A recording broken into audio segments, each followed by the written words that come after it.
सुदर्शन घुलाचं 4 का 5 का 6 पत्र्याचं घर आहे। 6 पत्र्याच्या घराचा माणूस स्कॉर्पिओ मध्ये कस काय फिरतो अध्यक्ष महोदय? त्याला कोणी स्कॉर्पिओ दिली? बक्षीस म्हणून दिली का डायरेक्ट त्याच्या नावावरती दिली? हे सांगा अध्यक्ष महोदय। अध्यक्ष महोदय, बीड जिल्ह्याचा परभणीचा विषय झालेला आहे सूर्यवंशीचा, आणि शेजारीच आमचा बीड जिल्हा आहे।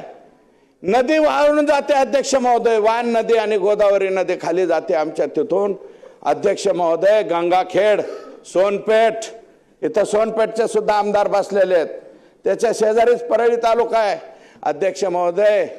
हायवा किती चालाव्यात? 300 हायवा, कसल्याही प्रकारचा लिलाव नसताना सुद्धा 300 हायवा कुणाच्या आशीर्वादाने, कोणत्या आकाच्या आशीर्वादाने त्या ठिकाणी चालतात याचा सुद्धा शोध घेतला पाहिजे अध्यक्ष महोदय। हे फार भयानक आहे। 300 जर ते बी 10 टन ज्याच्यामध्ये वाळू जाती, असे अध्यक्ष महोदय 300 गाड्या रोज चालतात।